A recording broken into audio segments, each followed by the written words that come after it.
Can you please introduce yourself? If you're speaking, you're on mute. Yeah, my name is Kenyi Yasin Abdallah. I'm the Executive Director for Tahurit, the Advocates for Human Rights and Democracy. I'm based in Juba, South Sudan.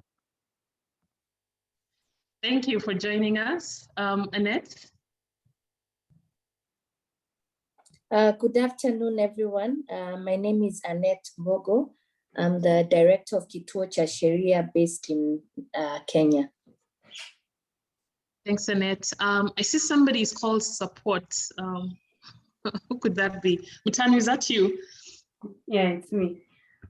Please introduce yourself. Good afternoon, everyone. My name is Mutanu Chania. I work at the Legal Empowerment Network. I'm based here in Nairobi, Kenya. Welcome to this conversation. Laura? Hi, everyone. Good afternoon. My name is Laura Goodwin. I'm the Director of the Citizenship Program at Namati and based in Nairobi, Kenya. Welcome. Christine?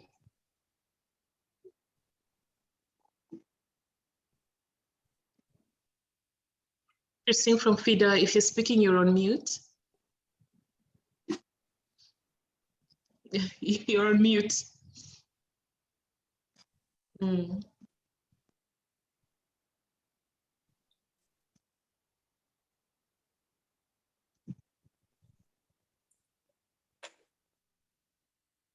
Yeah. Oh, no, you're still connecting to the audio. So maybe we give you a few minutes to connect. Okay. We'll come back to you once your audio is fine, so you can introduce yourself. Sandra? Thank you, Amy. Good afternoon, everyone. I'm Sandra Rema from the Public Interest Law Clinic. I head the legal aid side, and I'm logging in from Kampala, Uganda. Thank you, Sandra, for joining us. Purvi? Hi, everyone. My name is Purvi Chitalkar. I also work with Namati. I work on the learning agenda, which is a set of big questions that we are trying to foster learning around across the field, including the question that we're talking about today. I'm based in Washington, D.C. Thanks for joining us, Purvi. It's very early your side, so we really appreciate your presence. Somebody called Ruth Shah Wigley. Hi, I'm Ruth Shah Wigley. I'm actually a human rights lawyer by profession, but I currently just started up a consultancy firm which does ESG, human rights in relation to women and children. It's great to be here. Great to be here, Ruth. Thank you for joining us. Mary Iro. Good afternoon, everyone, and good morning for those whose morning has just started. My name is Mary Airo. I'm the National Coordinator of the Paralegal Society of Kenya. Thank you. You're welcome. Agnes Rogo.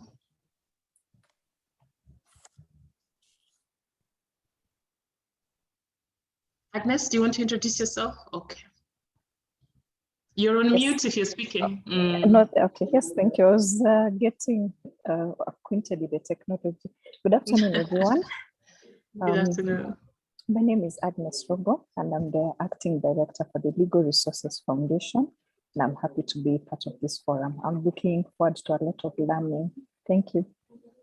Thank you, Agnes. It's great to see you after so long.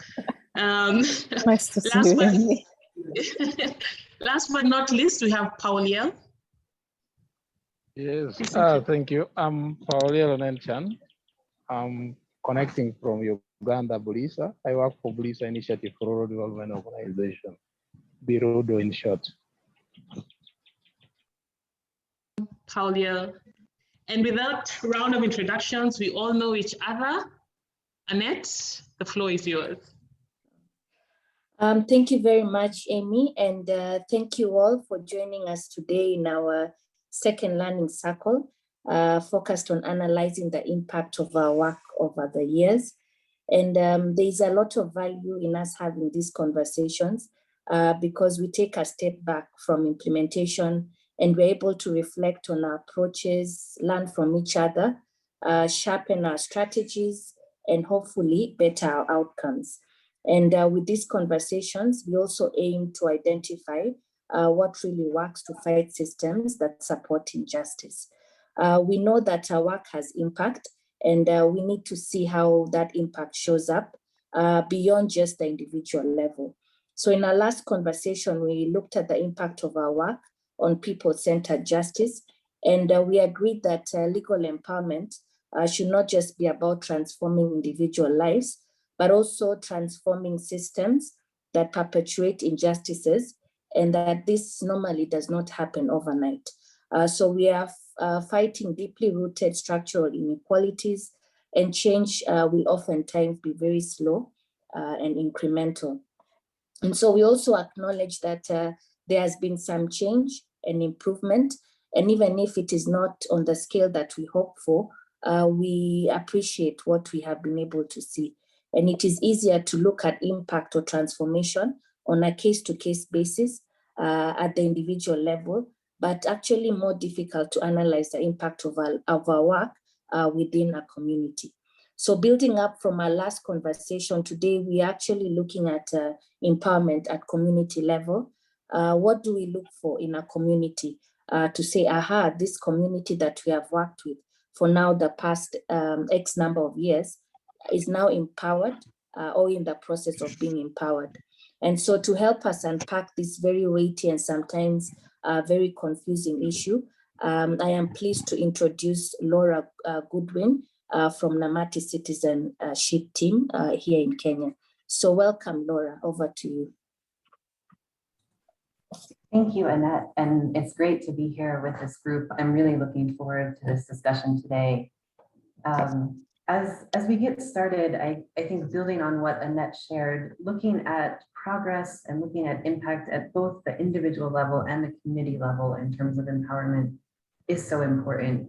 And from my view, one of the reasons is as we're challenging these deeply rooted injustices, it often will require collective power to make a difference. And so understanding progress on each level can help us understand where we are and also what is really needed to continue to scale our impact and change systems as a whole. I also feel that in many different thematic areas of work, injustices can also be collective. And so as we work on individual empowerment and individual remedies, at the same time looking at collective power and community empowerment can be very powerful in terms of creating the changes that we seek.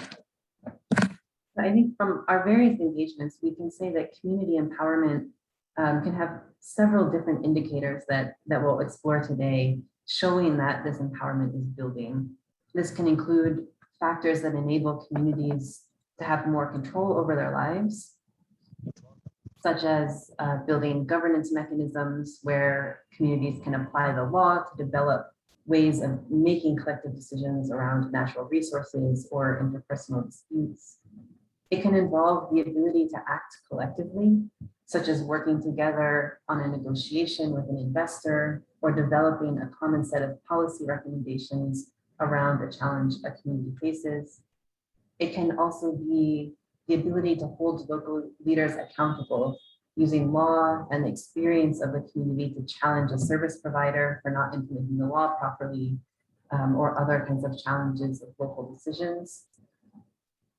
We can look at engagement with the state, groups' ability to really get involved in budgeting processes, development of legislation, or engaging on other platforms, as well as communities' ability to take action explicitly aimed at social or political change. So today, to see how these indicators show up in our work, I'm happy to be joined by Kituo Cheshuria from Kenya, Kaosa from South Africa, Pilak from Uganda, and Tahu Reid from South Sudan.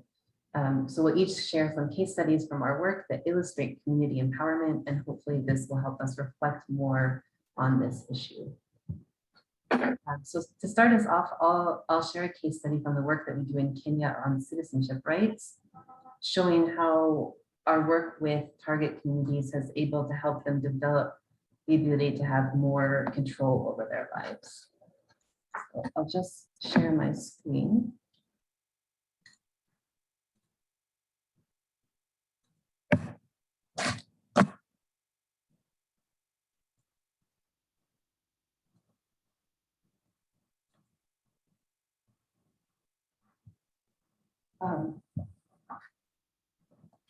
So for our citizenship program, we work with communities in Kenya who are citizens in law, but in practice face discrimination when attempting to acquire basic documentation like birth certificates, IDs, and passports. So based on someone's ethnic group or their religion, they're literally sent through a different process to acquire an ID and other documents, which can lead to additional requests from officials, additional steps that they need to go through, and also appearing in front of a vetting committee made up of security officers who really have discretion to ask anything they want. So as a result, many Kenyans access documentation only after a severe delay or may not be able to access documentation at all. And then that prevents them from accessing other rights and services. So we estimate that this discrimination affects around 5 million Kenyans, so it's quite widespread, but the system has been in place for many years. And when we first started our work, and even up till now, many people accept the system as normal or inevitable. So they don't look at how discriminatory it may be. So our work in Kenya has focused on recruiting community paralegals from within these communities who help individuals navigate the system, but at the same time track data in order to look at how we can use community experience for systemic change and build on that individual empowerment to eliminate discrimination from the system as a whole. So in thinking about factors that enable communities to have more control over their lives, today I wanted to look at building collective consciousness in this one way that we think about control. So when we look at empowerment on an individual level, it can often relate to shifts in perspectives whereby an individual recognizes, I am a person who has rights. I am a person that can understand the law, that can use the law to solve my problems. So really starting to see oneself as an agent of change, as someone who can exert control in an interaction with government or in pushing for a solution. And so in our citizenship work, this has included encouraging people who might have given up on applying for an ID to try again, to believe that they can achieve that right, and to believe that they can start to understand where the gaps are in the system. But what we've found is that even if an individual starts to recognize this vetting practice is discriminatory, others in the community might accept the status quo, saying, this is the way it is. We can't do anything about it. And so that can be, I think, a barrier to systemic change, and it may reflect individual empowerment, but not as much community empowerment. So thinking in terms of our strategy, we've done a lot of thinking around what does it mean to build a collective sense that there's a problem with the law or a problem with the ID system, and how to cultivate a sense that change needs to happen and we as a community can achieve it. And so I think in particular, we thought a lot about that in the context of marginalized communities and how to bring about a sense that change is possible. So the way that we've thought about the connection between individual and community empowerment has been within our theory of change. So we have worked with these communities to change perceptions from the problem being my ID, can I get an ID or not, to realizing that there's a collective and a systemic issue of discrimination. So moving from the individual level, then the community level, and now to the cross-community or national level. And so to achieve that, we've tried to create space for people to be able to individually question the system in their own case and their own work as a paralegal, but also space for collective discussion and deliberation.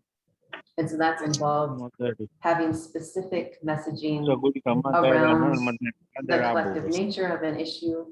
It's involved having forums like what you can see on the screen in terms of not just awareness, but also analysis and debate, where people can really say, well, my concern is this, and someone else can say, well, I understand vetting in this way.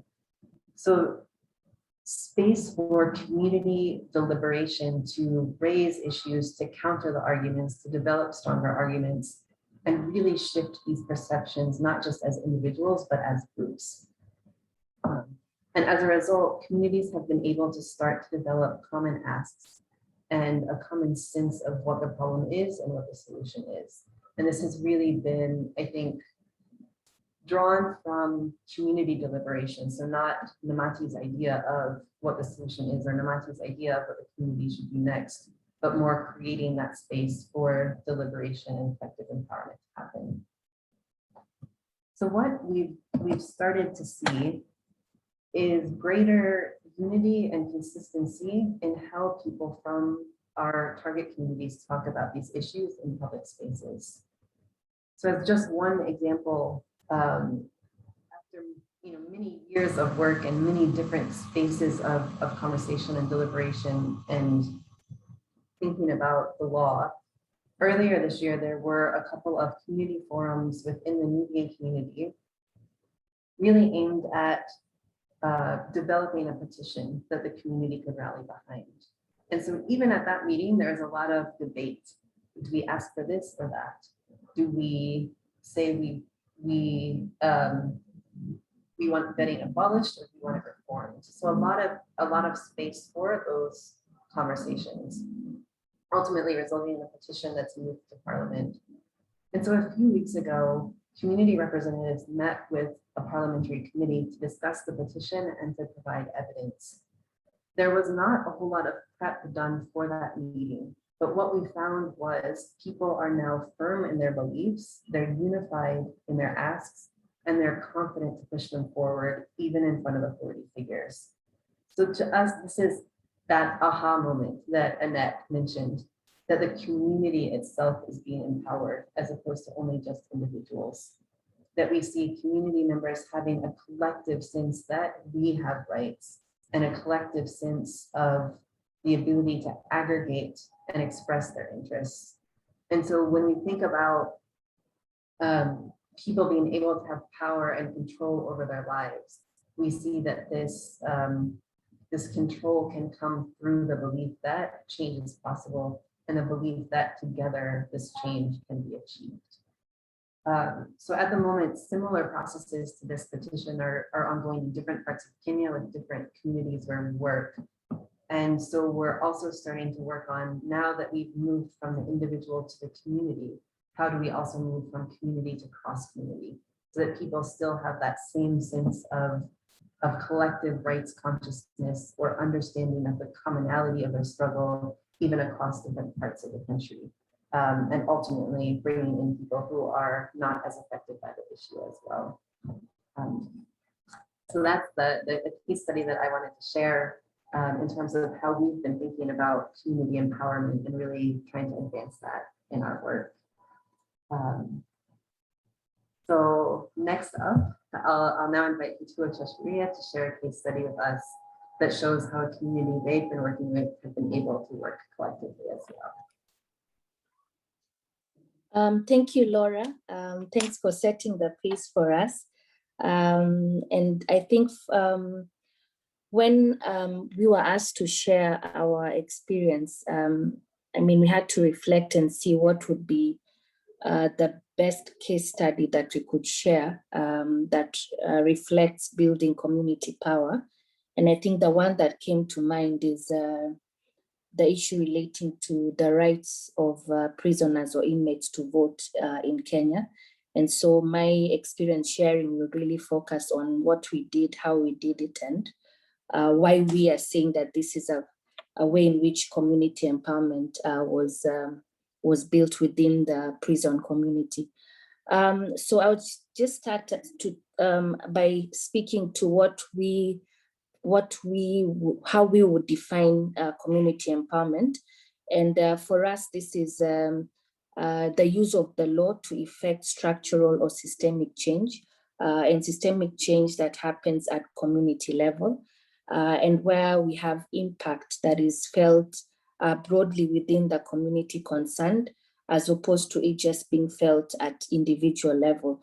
And I think even in our last conversation, we identified that there are two levels of legal empowerment, it happening at individual level or at community level. But I think when it comes to community empowerment, we find this to be much deeper, because then it transcends from the individual into the community.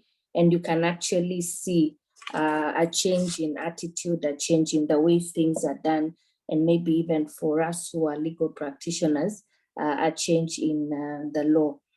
So I'll start by giving a background of the prisoners case. And Kituo has been having prison programs that began in 2008. And these programs really involve the establishment of prison justice centers.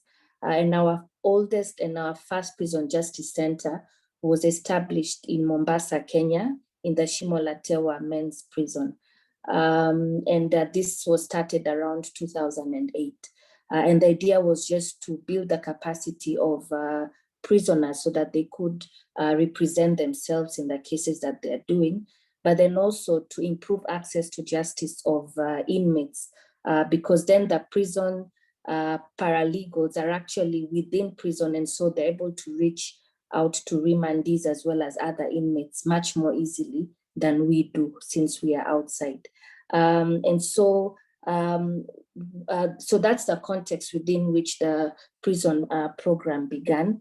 And we just started with around 30 prisoners, most of them who are in death row. And we trained them as paralegals. And the training kept on being done throughout the years until they became such great paralegals, to the point that they would help inmates from other prisons. I mean, it's a real success story just to see the sustainability as well as the impact that one particular prison justice center has had. So around 2008, 2009, there was a lot of momentum in Kenya around constitutional reforms, which led to the first referendum. And within the context of constitutional reforms, our inmates who we had just trained and were now going through a graduation ceremony expressed interest to the then executive director of participating in the referendum. And so the then director took this request seriously, and started by just lodging a petition to the then Interim Independent Election Commission to request them to allow inmates to participate in the referendum. And the petition actually had signatures of all our prison paralegals within Shimo la Tewa men's prison. And when there was no response that was received from the IIEC, as it was then called, we proceeded then to file a case before a court that was established to just deal with constitutional review issues. And the petitioner of that case was the former director of Kituo, that's Priscilla Nyokabi Kanywa. And she requested the court to allow inmates to take part in the voters registration process that was ongoing at the time, as well as in the actual referendum that was going to take place some months thereafter. And the basis was that the inmates had been excluded from the process of voter registration, and as well, the Constitution did not really have, a provision that barred prisoners from taking part in such a process. So the big question before the court was whether the Constitution disqualified inmates from participating in a referendum. And interestingly, the court did hold that there was no exclusion on the part of the Constitution in allowing inmates to participate, and that the electoral body should proceed to gazette prisons as polling stations, as well as ensure that inmates are registered for purposes of participating in the referendum. And so actually what happened is that the inmates did participate, but we noted that the participation of inmates in that particular referendum was not as extensive as it should have been because many of them did not have their national identity cards and were also not registered as voters. So they were not able to fully participate, but then we did have a section of them take part. So come into 2012, we felt that the referendum was a unique instance, and as the IEBC then was preparing for the 2013 elections, we felt that it was important for them to incorporate inmates so that they could participate in the election that was going to come up in 2013. So in 2012, we filed another case, that is Kituo cha Sheria versus the IEBC. We sought a court decision for participation of inmates in the general elections. We found that this was going to be a unique issue because at that time, very few countries in Africa were allowing inmates to vote. And I think it was only South Africa, Ghana, Nigeria, Zambia, and Uganda recently that had made this kind of declaration. And so Kenya was, through this case, one of the few other countries in Africa that allowed inmates to vote in a general election. So the grounds of our case was that inmates have a right to be registered as voters and have a right to vote in the general elections, and that the IEBC exclusion of inmates in the process of voters registration was a violation of their right to vote. And the court held in this case that inmates do have a right to vote, and that the IEBC was in breach of this right by failing to involve inmates in the voter registration process, as well as participating in the elections. And so we saw that around in the subsequent elections, then the IEBC set up actually a task force so that they could put in place the recommendations that were made by the court decision to just ensure that they could incorporate inmates in the voter registration process as well as in the actual general elections. And so come 2017, the inmates actually voted for the position of President of the Republic of Kenya. So the legal empowerment strategies that we used, one was the paralegal training that kind of built a sense of legal literacy within the prisons, as I spoke about the paralegal program there. Then public interest litigation, where we're using the formal courts for declaration of rights. And then even after the decisions were made, there was still a need for advocacy and lobbying so that we could translate the gains of the judgment into actual change on the ground, as well as tangible results for the inmates. So what was the role of Kituo? And the role of Kituo basically was to just identify issues of mutual interest. And I think in paralegal trainings, as the ones you're seeing in that photo on your screen, we are able to identify areas of mutual interest, both for the prisoners as well as for us as an organization. And this we're able to do during one such training. Again, was to design an appropriate litigation strategy that would be successful and that would be presented before court. Again, it's just to be a voice for the inmates and prisoners, because I mean, the fact that they were incarcerated make it a bit difficult for them to file such cases. And so our role was then to be the voice of the inmates. Again, is to ensure that the judgment is enforced. So I mean, just having a judgment delivered does not mean that then you have made an impact, but then that judgment actually resulting in change is important. And so to move the process to the point where the judgment is enforced is still part of our role.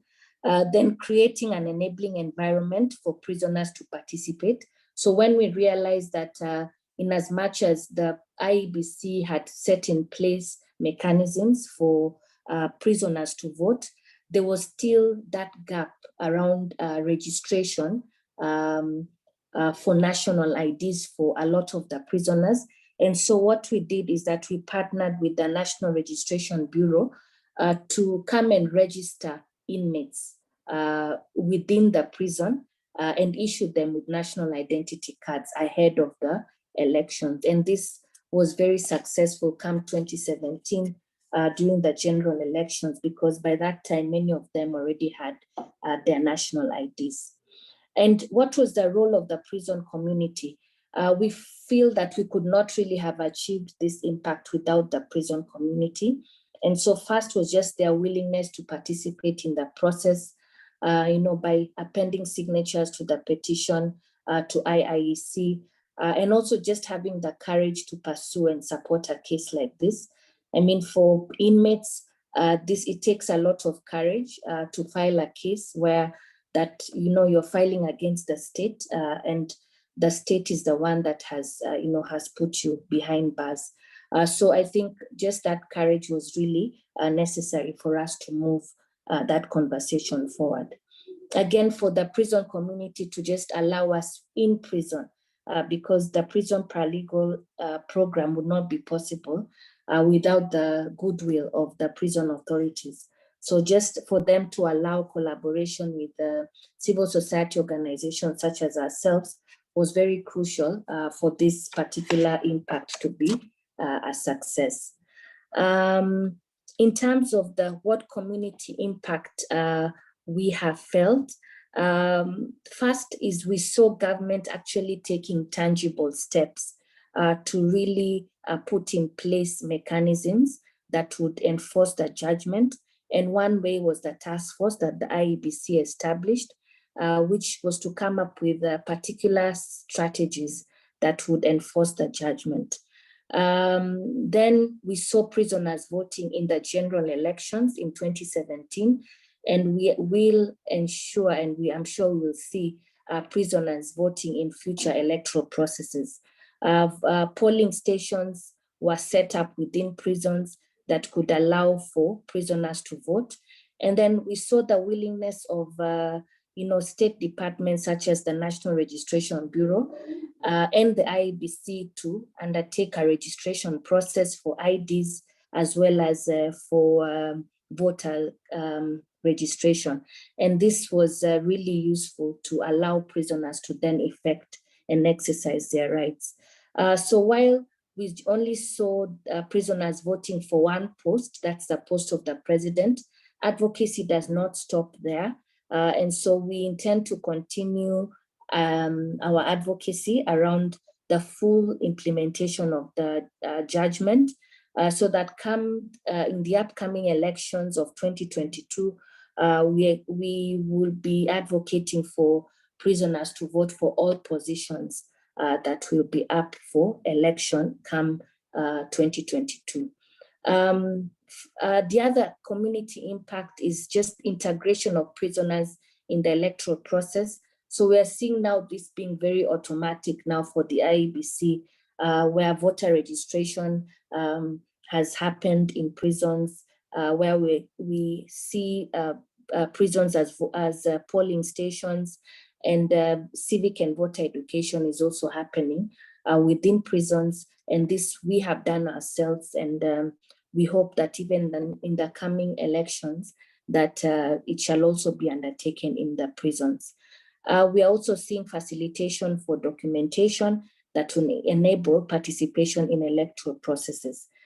So I think this particular case has seen just how we can move court through public interest litigation, and then kind of with the continued advocacy, and continued support, we can see full implementation of successful court decisions that would then bring about the kind of change that we anticipate within our communities.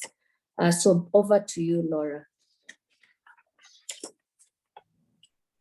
Thank you so much, Annette, for that case study and explanation around how you've been working with prisoners collectively on their rights. I'll now hand it over to Amy for a small poll with all the participants.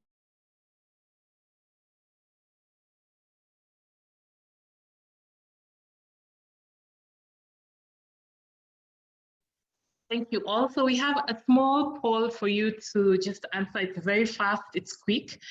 I'll just put it in the chats here. It's put for everyone. So please click on that link. It'll give you a very simple question that's focused on 3 words, according to you, that describe community empowerment. So it's a very quick exercise, and then we'll just have a brief discussion about it. So having listened to Namati Citizenship Justice Program, having listened to Kituo cha Sheria on their take on community impact, what is yours based from your experiences? And then we can have a short discussion about it.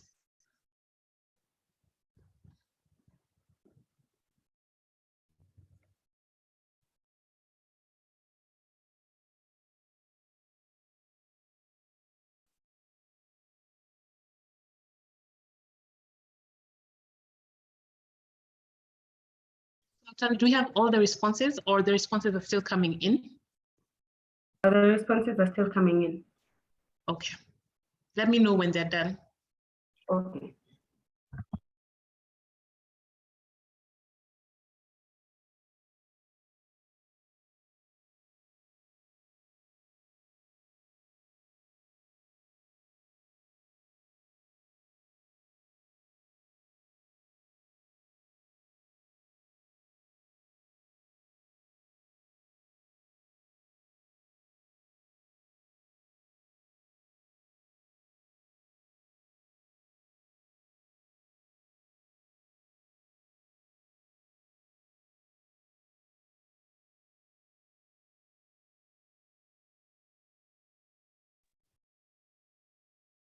I think we can work with these responses that we see right here. Community empowerment is community-led, that's nice. Representation, change agents, relatable. Results are still coming in. Collective momentum, demand-driven. Oh, wow. Consciousness. Okay.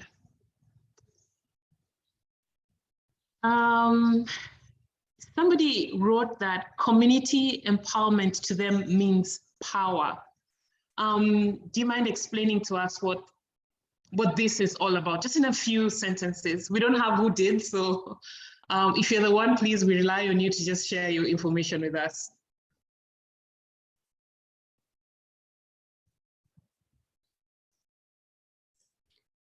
This is Purvi. That was actually me. Both when Laura was speaking and Annette, I think there was a sense sometimes that when it's just you facing an injustice, maybe that can be, even if you achieve a win, maybe that's not, you don't quite feel as powerful. But when you realize maybe that this is something that is shared across your community, there seems to be a certain amount of power that comes from recognition that you can work collectively and change things. And that would be a broader change than what you might have been able to do on your own. So that to me sort of suggested a sense of power.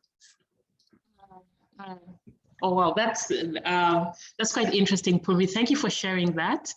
Wow, community empowerment means sense of belonging. Whoever wrote that, that is really powerful. Please share with us what you meant and the reasoning behind that.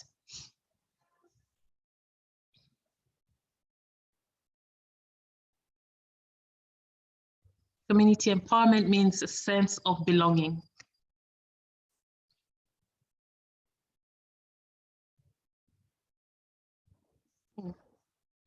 Okay, so we have all these descriptions: empowered economically, consciousness, representation, common challenges, education, collective action, tangible results, unity, relatable, community-led sense of belonging. So maybe in a nutshell, For community empowerment, obviously we have the entity that is a community, whatever definition it is. It could be, let's say, the Nubian community, like Laura was talking about, or the prisoners community. But within that, we have a sense of belonging. There's a collective momentum. There's an autonomy and a power that is recognized by the community. And then we as legal empowerment organizations, we support them. We tap into their consciousness. We help them represent their issues. We identify the common challenges, and we identify together strategies that are transformative for collective action. So thank you all so much for this powerful work. I think we're all on the same page. And now I'll hand it over to you, Laura, to take us to the next presentation. Thank you, Amy. So next we'll have Kausa from South Africa to share with us an example of how a community has been able to hold local leaders accountable. Please give me a second, I'll share my screen.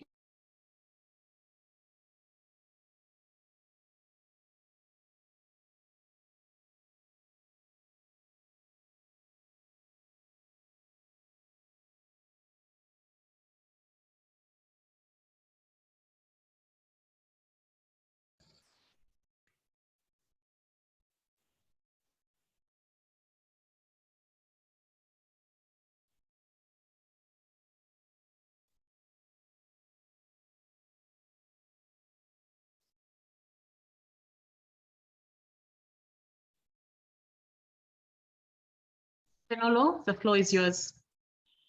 Thank you so much, Laura and colleagues. I hope I'm audible. Yes, very audible. Awesome stuff, awesome stuff. So I'm going to be presenting a case study of a project that we did in partnership with the United Nations Development Program in Jericho. So Jericho is a rural settlement in Northwest. So I think we can get into it.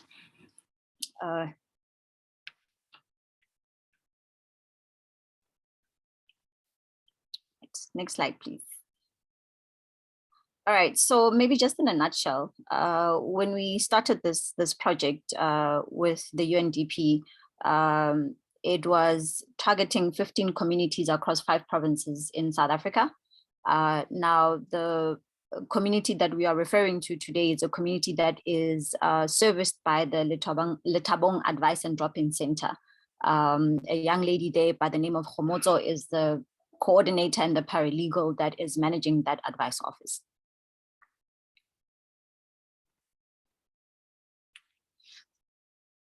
So just in a nutshell, we've just included some pictures in the presentation just to give you a sense of the level of engagement with regards to this. So the UNDP project was mainly to coordinate a community-led response to the impact of COVID-19. And that impact obviously was related to issues around people accessing, or community members accessing social services, community members accessing healthcare, victims of gender-based violence accessing support, but also just the growing challenge with regards to food security, particularly in the rural and low-income communities in South Africa.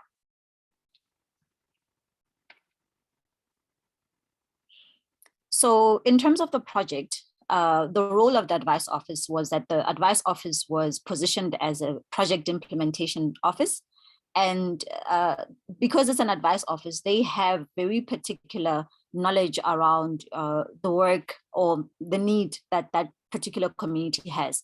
And so when we initially presented the project, it was to, use the advice office as a convener. So in certain instances, the community would have a traditional leadership. In certain instances, the community would not have a traditional leader.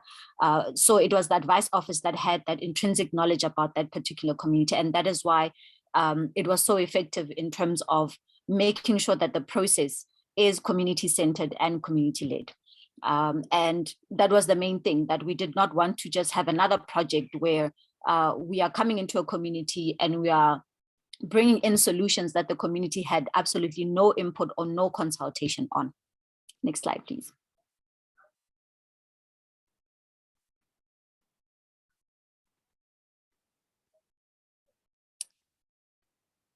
So in Jericho, next slide, please, Amy.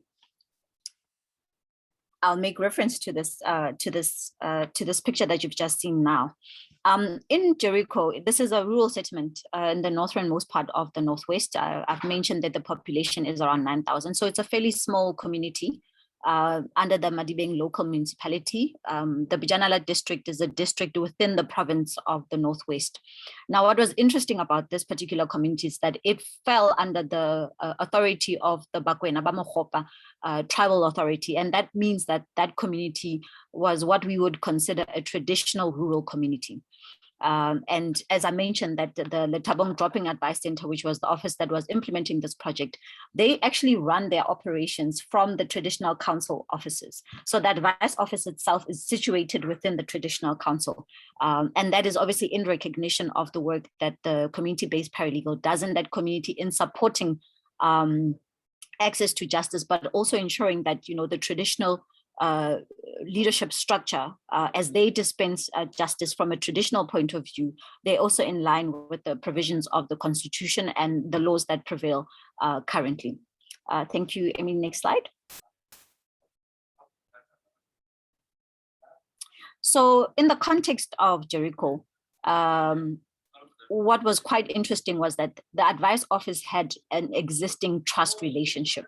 And this is very important when you are working in a community empowerment space, because you are responding to a need of that particular community. And so there needs to be an element of trust for the empowerment to actually be effective. And the role of advice offices is that, you know, they are centered, or they are present in the community. They are run by community members. They use the language that is relatable to community members, and they have a long-standing established relationship with the community. And so it was really, it was really effective in the way that they were able to convene community members. But what was quite telling in the Jericho case was that the traditional leader in that case, Jose Ramogopa, was very central in convening community members. So he put his weight and the weight of the traditional council in that particular community behind this particular project. They made sure that the work that this project sought to do was actually going to be informed by the community. But beyond that, there was a human rights monitoring aspect to it, where the advice office went out into the community to go do like a needs assessment survey, where they were establishing what were some of the challenges, particularly as it related to access to healthcare, as it related to access to support services for victims of gender-based violence, but also just what are some of the empowerment needs of the community. So you'll see that in the slide, we've made mention of 2 findings. There were a lot more findings, but I thought that these ones were quite specific to the question at hand, which with regards to community empowerment. So the first one was around the community healthcare center in that village. The community healthcare center is like a clinic. It provides primary healthcare services. What was happening was that Jericho struggles with water. The water situation there in that community is such that they are reliant on water trucks that come into the community and fill up the water tanks. And when they don't come, that means that the tanks run empty, and the clinic would often close, but community members were not quite aware why the clinic would close. And so that was one of the findings that the advice office made when they went out into the community. The other one that was quite interesting was that because we were dealing with the COVID-19 context, there was a lack of information and a lack of access to support services, especially with regards to COVID-19. So the community members didn't really know where to go for testing if they were suspecting to be a positive case, but also just what the health protocols were in the case where you need to self-isolate or you need to quarantine. Next slide, please.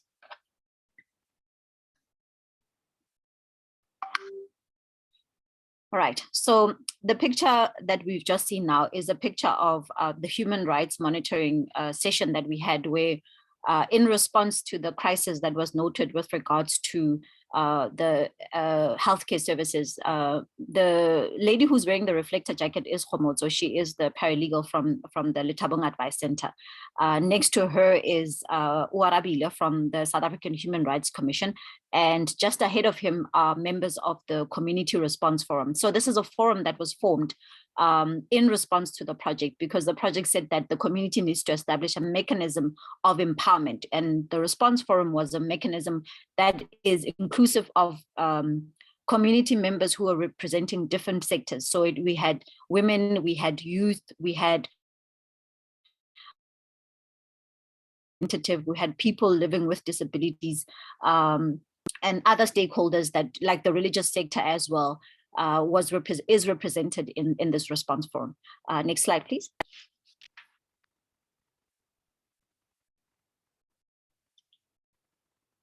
So in terms of how the community responded to the project goals was that on presentation of the project, the community then convened a crisis response forum. They called that response forum Radlegile Response Forum. And as I mentioned, that forum consists of family members, community members who are representative of the different sectors in that particular community, from women to youth to elderly persons to people living with disabilities. And then from our side as CAWASA, our role in this case was that we provided the first layer of support, which was technical support, for the response forum to sit and develop a strategic plan, a one-year strategic plan that would basically focus their energies in terms of what is it that they like to see happening in the community as the response forum. They identified 5 objectives.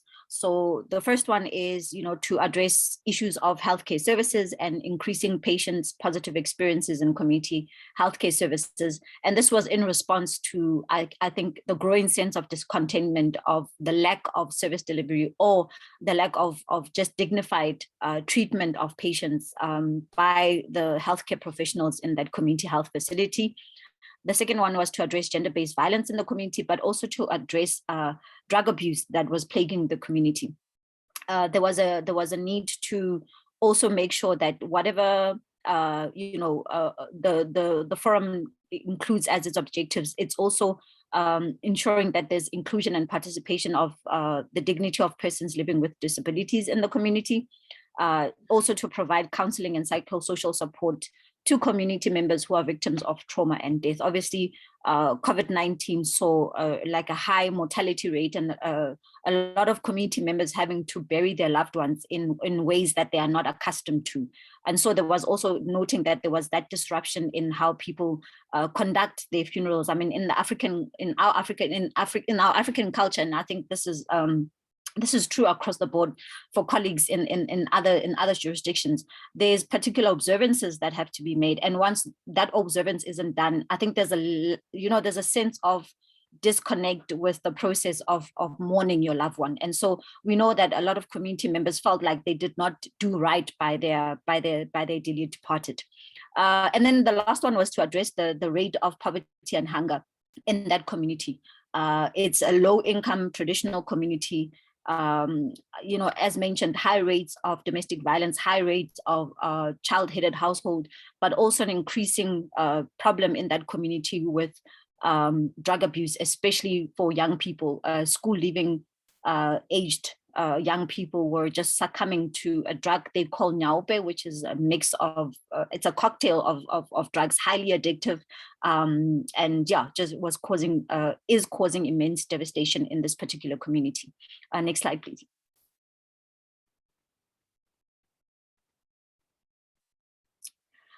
So in terms of the focus area 5, and that was the one that was dealing with addressing the hunger and poverty aspect. The Khosi means the traditional leader in Setswana. He donated premises. He donated a premises which is the old Jericho Clinic, and that property is a building and half a hectare of land. And his was that, he wants to, not only say that he's supporting the project or supporting the empowerment of his community, but is actually also taking active stance in it. And the forum members obviously now use that facility as like an office, but also use it as a learning site where they've begun some agricultural activities on it, and using that site as like a learning place where community members get to come into that site and learn, the different ways they can then go and implement and do food gardens in their homes. Next slide, please. So this is the building that we are referring to. You will see that when they came into it, it was very it had not been used for a very long time, but the forum members did try and clean it up a bit. Next slide, please, Amy.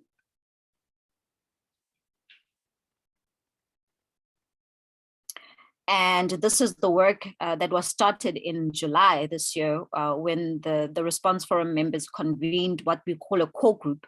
So the core group is basically all the people in the community that have indicated their willingness and they're wanting. And some of them are people who really are already doing some level of home food gardening, to say that they want to learn more technical skills.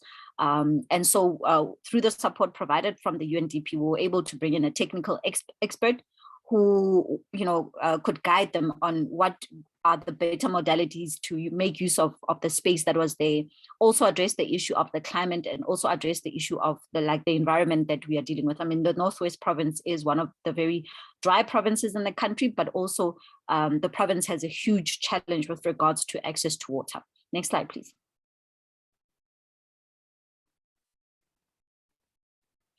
So this was taken in September, where some of the crops were already starting to come through.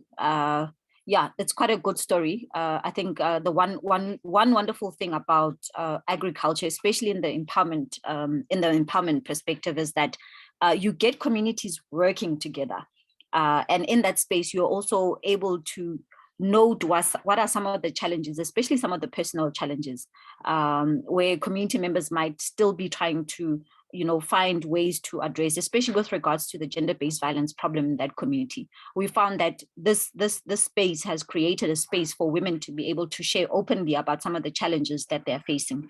But as is for men and as is for young people as well, I mean, there's something about the ground and just the honesty that you're able to share with those that you are working the land with. Next slide, please. So from our side, I think in conclusion, with regards to this project, what we noted from a community empowerment perspective is that what has worked was that obviously the linking in with the community advice office centered the approach centered the empowerment approach on human rights. And so everything that the advice office does, it always applies a human rights lens. And when we talk about addressing poverty and hunger, when you apply the human rights lens, is that you must do it in a dignified manner, and it must not degrade the person. And that is why the approach that was taken was that it should be a more of a capacity building and an empowering space, instead of a giving and, let me just give you a food parcel and send you on your way. But let me actually empower you and give you a dignified a way of actually helping yourself as well. The other thing that we learned, and I think this has been one of the greatest successes of this project, is it was again demonstrating that communities know their challenges, they know their environment, and they know the solutions that they need to address them. So when you're coming in as a partner, it's very important that you're listening to hear and internalize the support that you are bringing in, so it can be structured and it can be aligned to the knowing of that particular community. Again, for us, especially in the Jericho context, was that traditional leaders are key to the process, because if you want your empowerment initiative to be community-owned and community-centered, once you bring in the traditional leader, you almost remove that power struggle that often results if you leave them out of the conversation.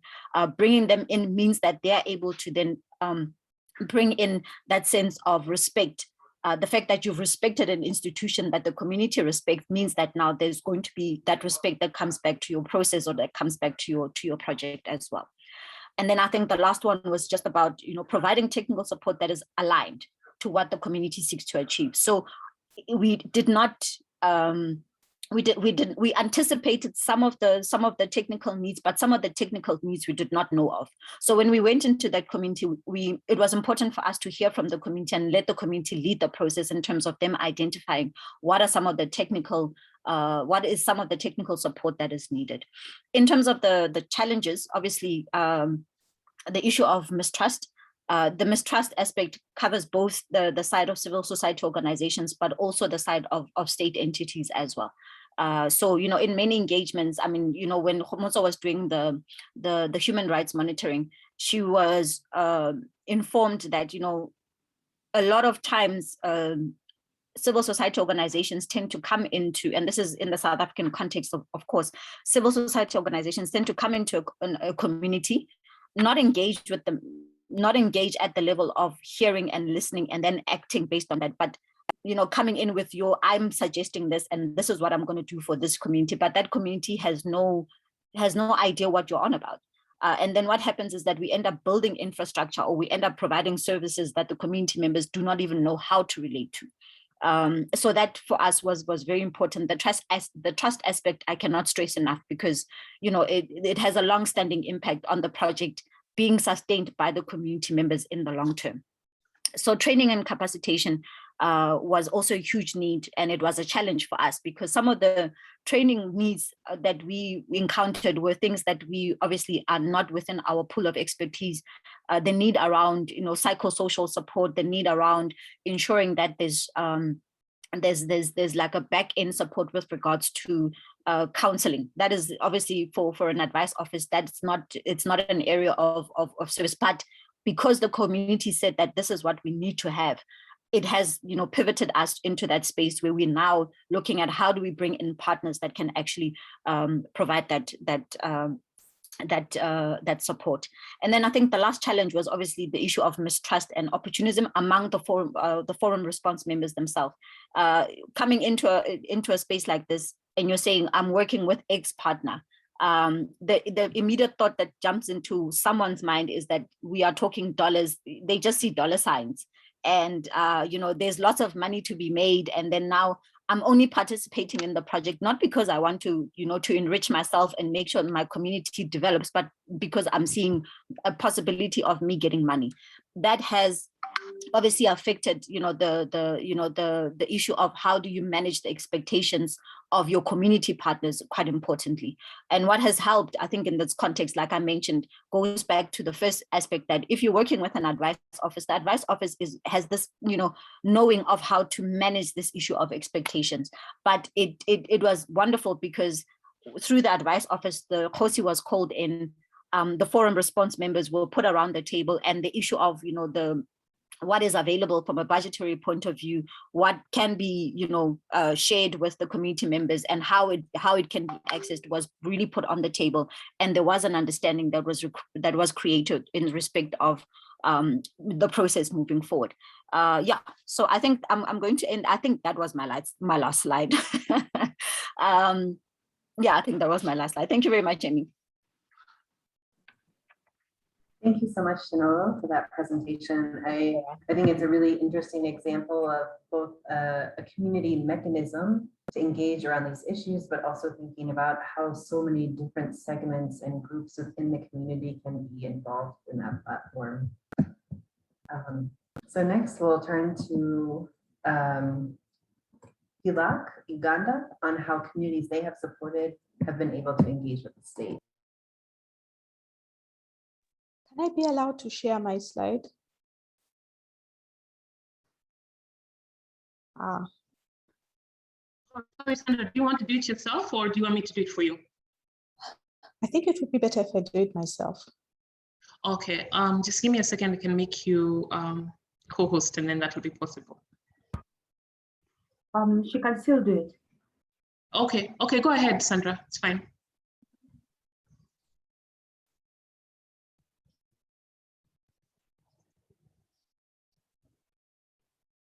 Okay, can you see the slide? Yes, we can. Okay, so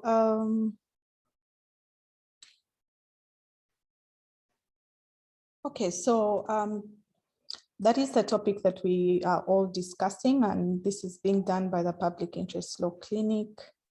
I'll just talk about what PILAC is and give a background of the community that we are going to discuss, and then the relevant issues that I'm going to speak to. PILAC started in 2012. Just to inform you, we are not an NGO. So we are a legal aid clinic that is based in the university. So we are a university-based legal aid clinic. And the PILAC model is that we use students to do all the work that we do, because it's a service component as well as also a learning component. So we have 4 units there, where we have the clinical legal education, where that is the teaching component for the students. And then the legal aid unit, that is where we have the service component. And then NETPIL is a network of public interest lawyers. This is where we do public interest litigation. And then we have the East African Network of University-Based Law Clinics, which is a platform where clinics around East Africa come together to share their experiences. And basically what we do in PILAC is that we are using the clinical legal education model to improve access to justice in the country. The community that we're going to look at is called Chimumbasa. The reason why it's called Chimumbasa is that we had 2 Ugandan women from here going all the way to Mombasa, and the kind of trade that they were engaged in was sex work. And when they came back from Mombasa, they started building small rentals in that area. And that is how the community started calling that area Chimumbasa. And it's located in Bwaise, Kampala, and they have a population of around 4,000 people there. But it is poorly planned, and you can see that there, the picture, when it rains, usually it just gets flooded.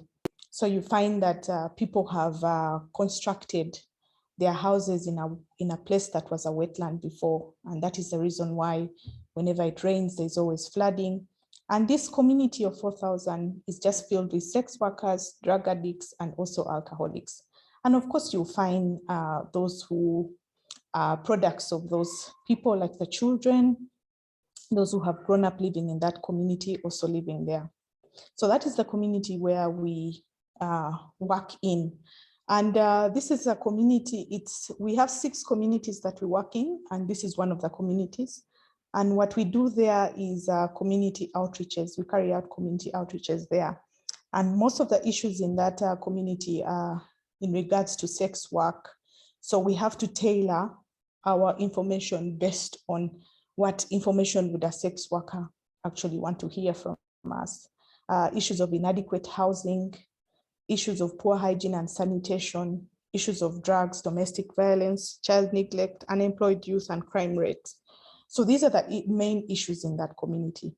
And when we are preparing our community outreaches, we actually have to tailor them to address those issues. If we talk about something else, let's say, for example, I go to that community and I start talking about, let's say, human rights abstract, no one is going to pay attention unless I can tailor that human rights issue to address those issues that they are facing. So you can see here, this is the kind of life. It is a nightlife where people are drinking and merrymaking even during the day, not only at night. Now, when we are doing our legal empowerment, we usually carry out a needs assessment. We specifically find out exactly what that particular area wants us to talk about.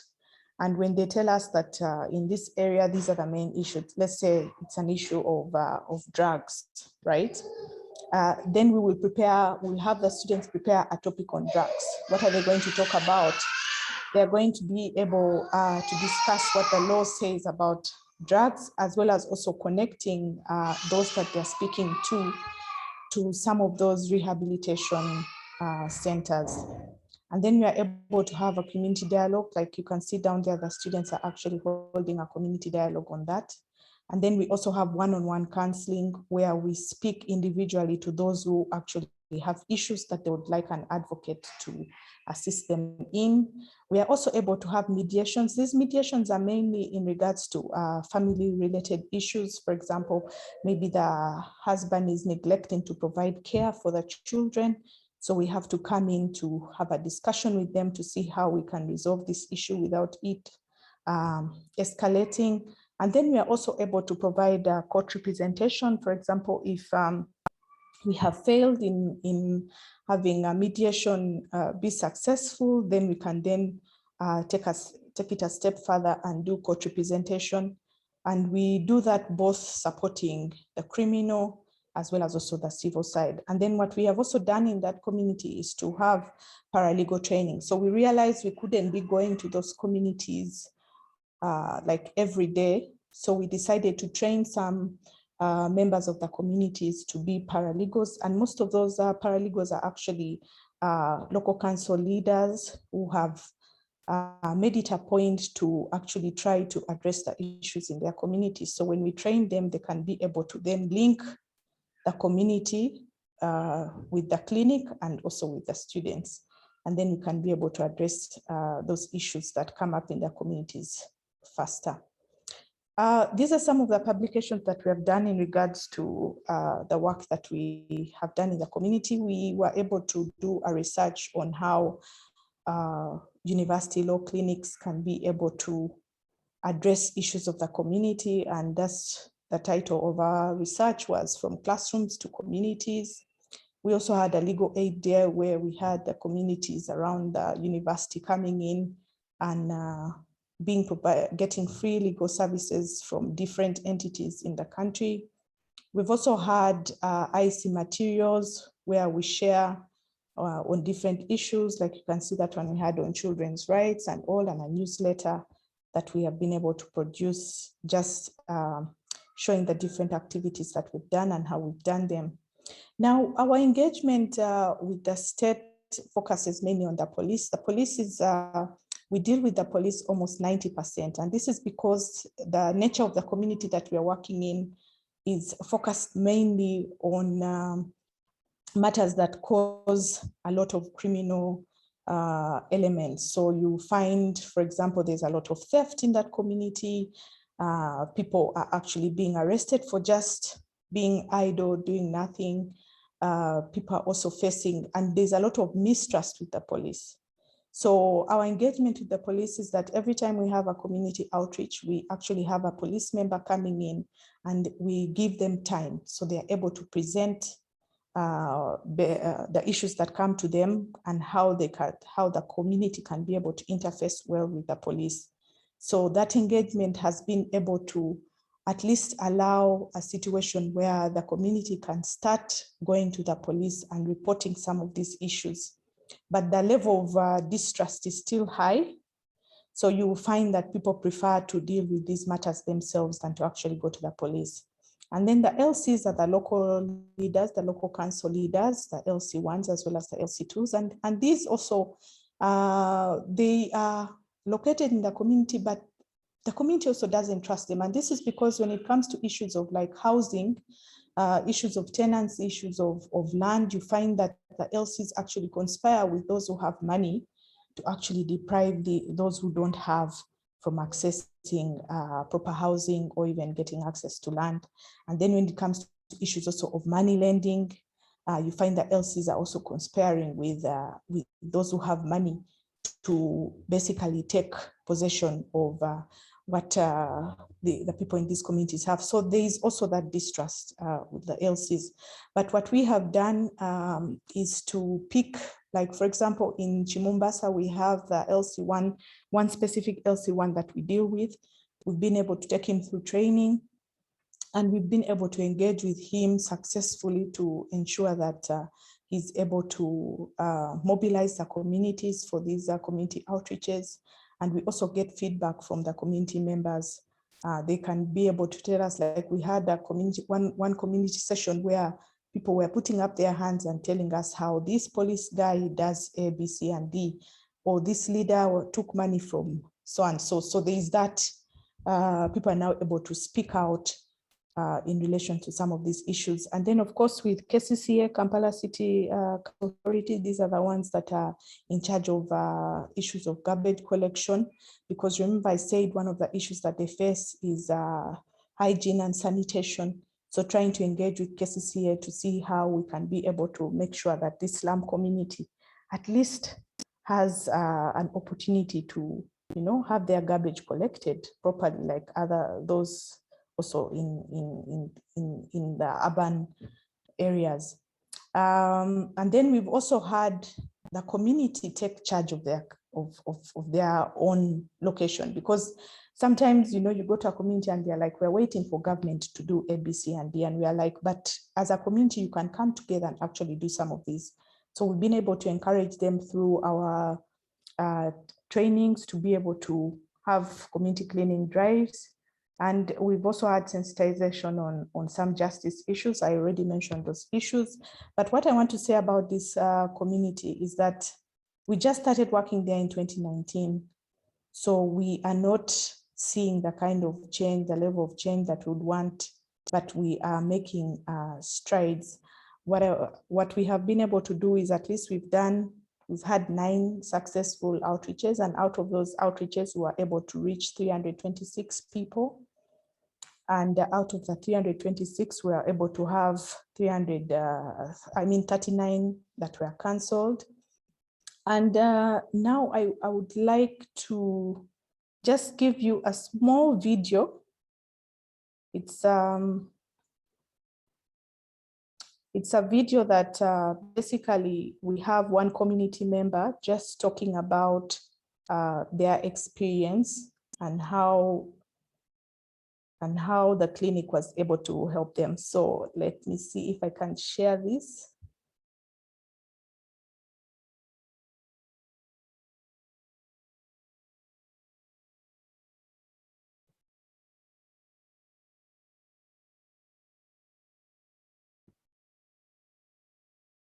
Okay, can you see this? Can you see that? Yeah, we have seen, yeah. Okay, so just let me know if you can hear also. Okay, and then Sandra, the sound there? Amy, you're saying something? Yeah, no, I can't hear the sound yet. I'm seeing the video is 13 minutes long. No, I'm only going to show 2 minutes. I'm only showing 2 minutes. I just want to listen to what one of the beneficiaries said. That is it. And she's at the beginning. Okay, thank you.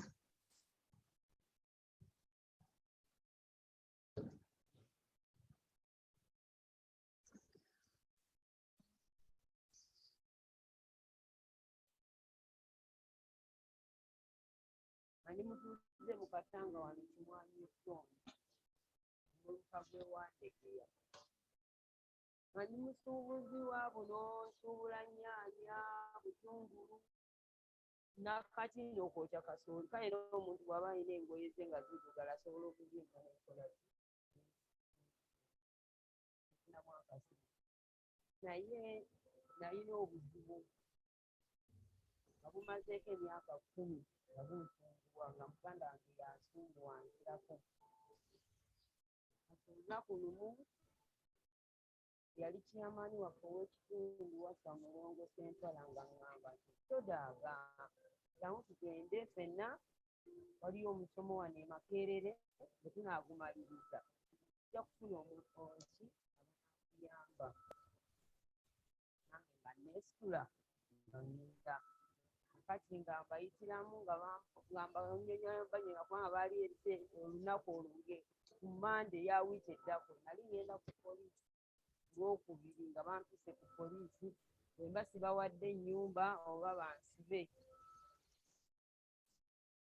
twatuuka eyo sanga looyo oli gwe baatwala tusanga bambi nga mulwadde w'amaanyi bagenda mujja munsi ne batuwa looya ki omulala okujja naye mpaka ku poliisi baluka ku poliisi n'abanyonnyola nti nze nzize okubeerawo tukole endagaano bwe tuva wano tugende ne kwerosi tukole ki nga bagamba kale nga kanso waffe yennyini ye yawandiika bwe tujja eri kusira amala okuwandiika era namugamba gwe olina okuwandiika abantu bano sibakola ki beesiga bwawandiika nga tumala nga tujja ne kwerosi kwerosi nga bakubira kyamaani essimu nti taliiwo nga batuwa olunaku enkeera tukomewo era Katonda waffe looya waffe yasooka n'okusooka yakeera ye najja essaawa yagikwata balekubambe essaawa 6 era zaagenda okwera 6 nga yakuba. Okay, so Amy, that was just one of the beneficiaries just talking about how one of the PILAC lawyers was able to help her gain access to a housing issue that she had with her sister. So those are some of the clients that we've been able to help. I think I will end here because of time. Thank you. Thank you so much, Sandra, for that very interesting presentation and also the origin of that small community that you're helping. It's very interesting for us. So just so that we can have a bit more interaction with all the participants that are here. Thank you for sharing the link, Sandra. We have one Mentimeter question that we would like to get your response to. And this one is focusing on challenges that we face in our work. So, yes, so this one will focus on the challenges on our work. I will just put the link here to everyone. Please click on the link and share the challenges you face in your work, and then we can have a small discussion about that.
So in the interest of time, I will just read the ones that are coming on the screen right now. Illiteracy is a challenge that some of us face when we're going into the communities, but there are some wonderful organizations that have managed to work around the illiteracy challenge, especially in Sierra Leone from some of our partners. So maybe we can have a discussion about how to navigate this kind of communities. High demand for our services, yes, that's a lot. We have seen it, and honestly, sometimes I wonder if the support we give is sustainable. That's why we're always calling on government and for us to partner with government, because we know there's an end to the funding that we receive sometimes.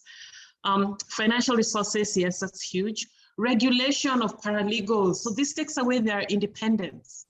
So, you know, in a situation where we want the paralegals recognized by the state, but the way the state understands recognition is by regulation. And of course, that's not what we meant. We meant, you know, recognize us legally so that we can be able to do our work. In the community, yes, challenges by government officials. Maybe somebody can just give us, share with us why they put cohesion as a challenge when trying to achieve community impact. Whoever put cohesion, you're free to share with us your reasoning. In a few seconds, please.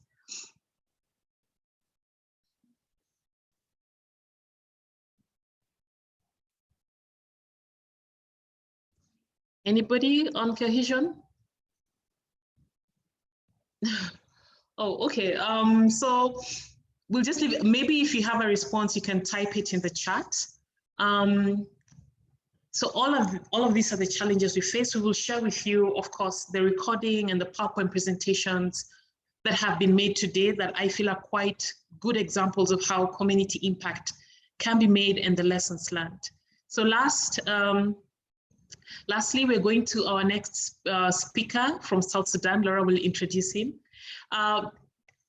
We know that we're out of time by 3 minutes. So Kenny, this is my request to you to maybe make your presentation brief. I'm sorry that this has to happen to you.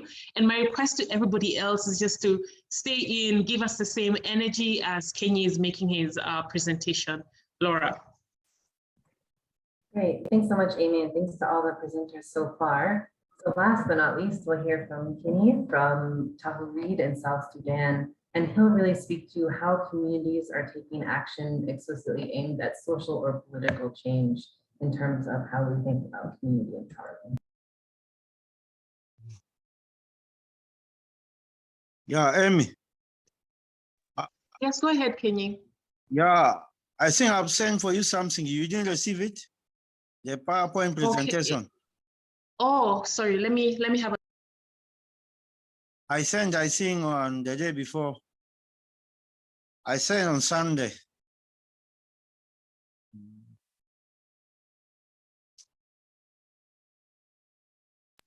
Sorry, Kenny, I did not receive it. I didn't see it in my email.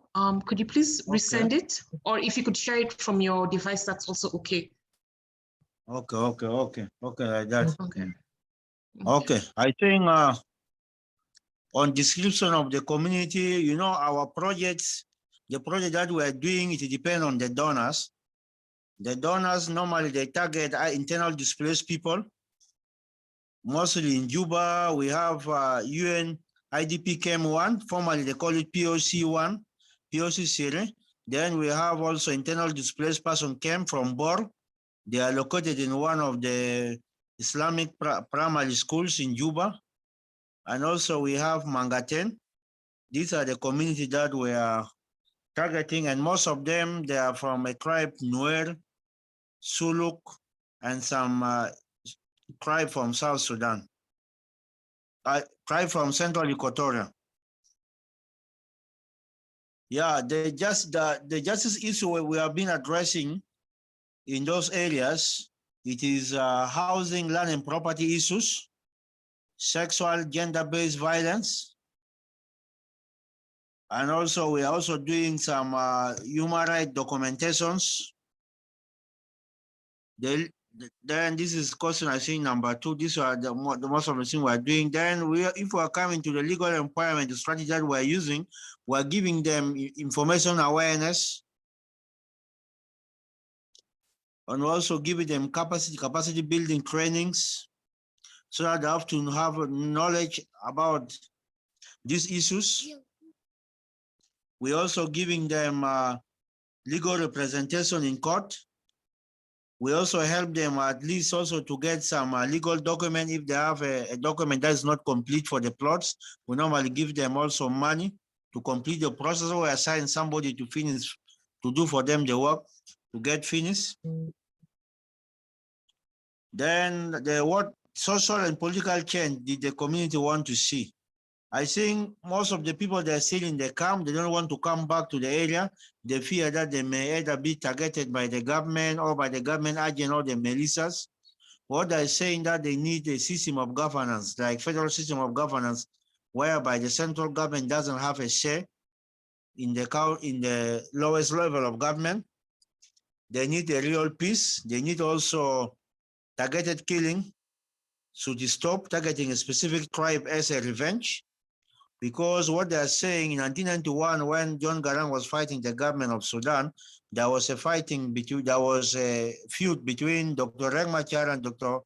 John Garang, which resulted to the thousands of Bor citizens from the Bor, mostly from Dinga, were killed. I think 2013 was also a revenge for that one.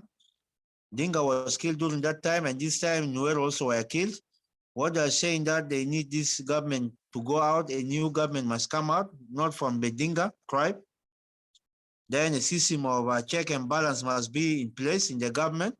You remember recently Salva decreed, make a presidential decree appointed 28 states without approval from the parliament. Then resulted that most of the areas of smaller tribes in Barahazal, in Upper Nile, they grabbed their land, they put under a Dinga control. I think that one was, last time was revoked. These are the things that they said they need a change to happen. Also, they need the schools to be built. You know, if you come to South Sudan, you go in those areas where there is cattle restoring, you will not see whether there is social service, there is a good network of road network is not there. Even you can get a state of 4 million people, they have only 4 primary schools, then 2 secondary schools. If you ask them why, they say there is no one who wants to study. Most of the people, they put their time on cattle, on rearing cattle, and also involving in cattle restoring. Then what specific action was taken and what's inspired the community to action? I think on our part, we have done, you know, most of the IDPs here, you get somebody who was already even educated, doesn't have ID. I think they've lost this nationality certificate. This nationality certificate that they can able to claim with their rights, they lost it.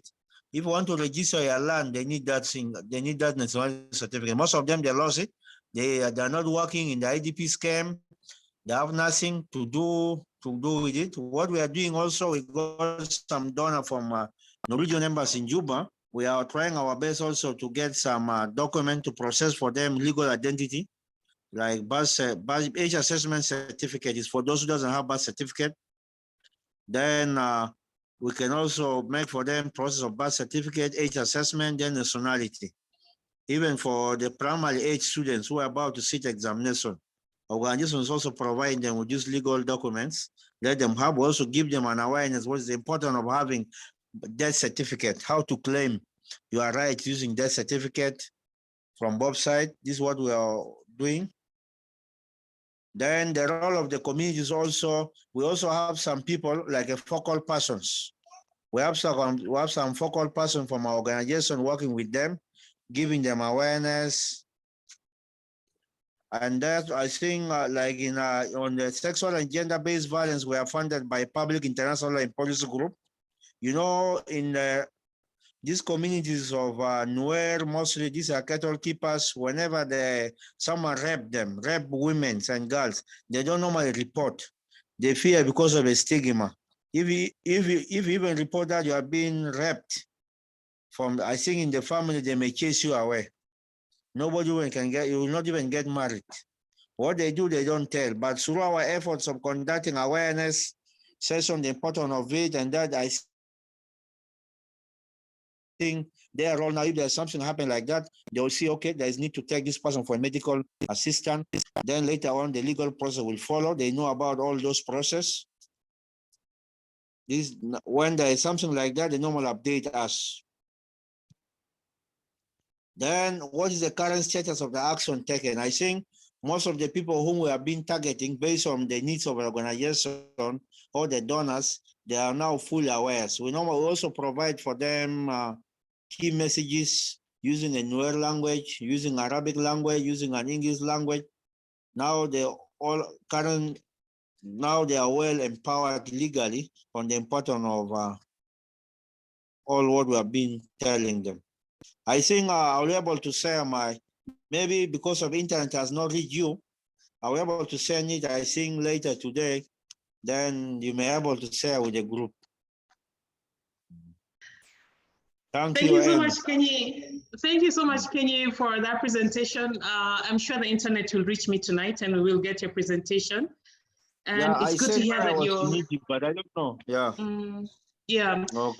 I'm glad that the legal empowerment strategy you're using, even within this young democracy where there's so many challenges that are facing, is that of awareness and legal literacy. And so hopefully then they'll be able to take action based on this literacy and their own agency as well. So Laura, I'm handing it over to you to conclude our session quite neatly. And also remember when we began, we said it's quite difficult to measure community impact, but we've seen through the various examples that we can see how communities have taken control of their lives, how communities are engaging with the state, how communities are trying to agitate for, social and political change. And so there are various examples that we've seen how impact looks like at community level. So in conclusion, Laura, what would you add, and how would we take this home so that we can realize for ourselves that indeed our work is realizing some impact? Thank you, Amy, and thank you to all of the robust contributions from all of the presenters today. I think this has been a really rich conversation about what empowerment and what action looks like at the community level through different kinds of legal empowerment strategies.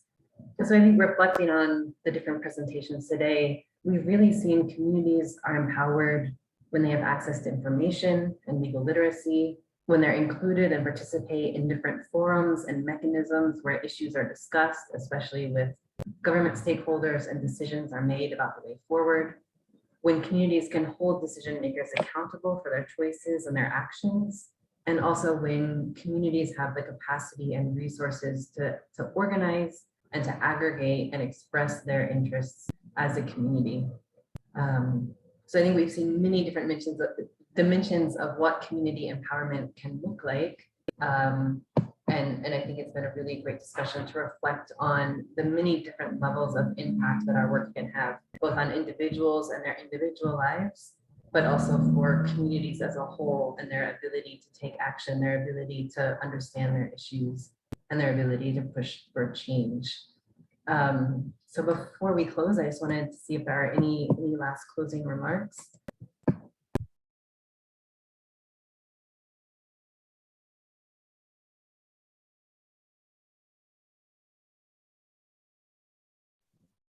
Or maybe we could close with just one question on Mentimeter if we're not getting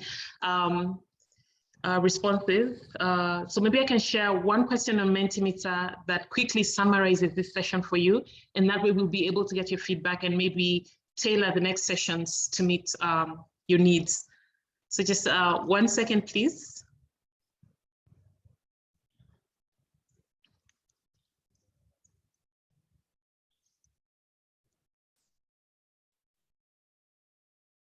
So just one word that describes today's session, and we will be happy with that. Thank you for your patience.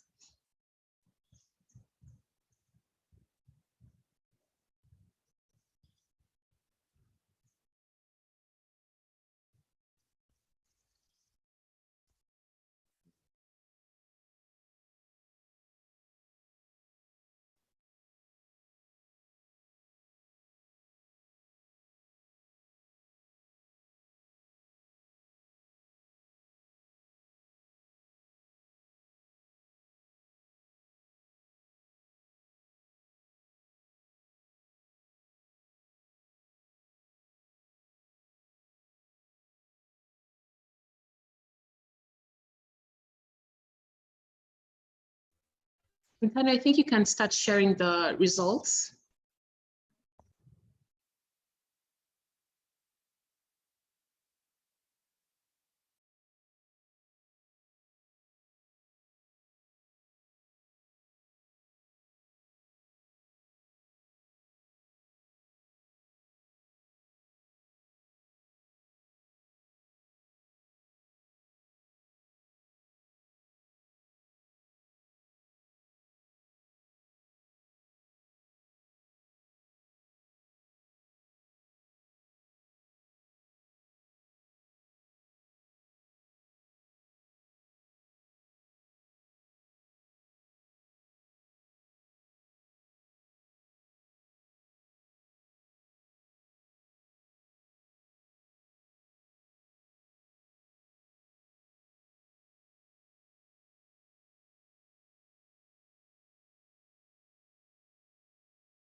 So in the interest of time, I think I'm going to be very happy with this result. You said it's fruitful and eye-opening, informative, extremely generous, and enlightening. So thank you all for the positive feedback. I'll hand it over to you, Laura, for the next steps. All right, so thank you everyone for this great discussion. And I really look forward to continuing to engage with you all within the region in terms of community empowerment, what this looks like and how we can catalyze more to really enhance impact. And so continuing this conversation will be a next conversation next week, the 26th of October from 2 to 3:30 p.m. East Africa time. And we'll really be looking at the question of measuring community empowerment. So in that conversation, we'd love for you to share and reflect on how do you measure community empowerment, as well as the challenges faced and lessons learned around measurement. So I think that brings us to the end of the session today, unless Amy has any last words, and thank you. It's been really great to interact with everybody today. No, nothing from me, no more Mentimeter Paul. Thank you all and enjoy the rest of your evening. Bye. Thank you. Bye. Thank you guys. Bye. Bye.